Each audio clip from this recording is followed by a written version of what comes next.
عرب کے ہمارے اسلاف نے کہا آ میرے گلے لگ جا، کھجور و چھہارے میں لایا ہوں، میری دسترخوان میں بیٹھ، میرے گلاس سے پانی پی، تو بھی آدم کا بیٹا ہے، میں بھی آدم کا بیٹا ہوں، اور یہی پیغام آیا۔ یہ ایک چیز کی اہمیت ہوتی ہے تعداد کی، اگر آپ کے پاس تعداد ہے، آواز نہیں ہے تو محروم رہ جاؤ گے، اور اگر آواز لگاؤ گے پیچھے تعداد نہیں ہوگی تو پھر بے وزن ہو جاؤ گے۔ یہ اس ملک شریعت کی تحفظ کے لیے، اس ملک آئین کے تحفظ کے لیے، اس ملک کی جمع جمعی تہذیب کی رواداری کو برقرار رکھنے کے لیے پتن چھاپ کر دینے کا کام کرو میرے بھائی۔ جب بھی دینی اخلاقی کوئی تحریک اٹھتی ہے تو دل کے دھڑکنوں سے زیادہ دارالعلوم دیوبند کی طرف ہماری نظر ہوتی ہے کہ وہاں سے کیا فرمان آتا ہے، کیا پیغام آتا ہے۔ اور میں دیکھ رہا ہوں کہ ازہر ہند کے دارالعلوم دیوبند کے طلبہ کی ایک بڑی آبادی یہاں پر موجود ہے۔ وہ اس بات کی علامت ہے کہ رومالی، ریشمی رومالی تحریک ابھی بھی زندہ ہے۔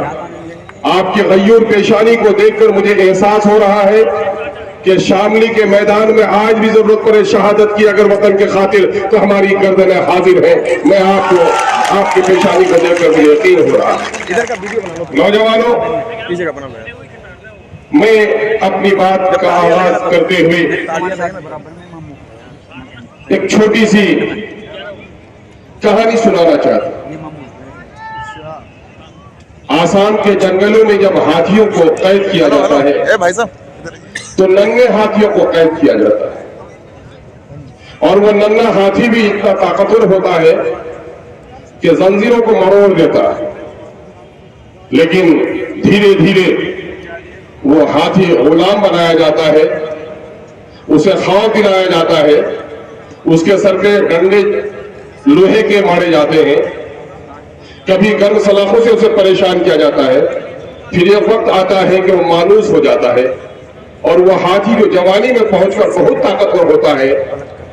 دیکھا ہوگا آپ نے کہ وہ ہاتھی ایک رسے سے جس سے بکریاں باندھی جاتی ہے، گائے باندھی جاتی ہے، بندہ باندھا کیا ہوتا ہے؟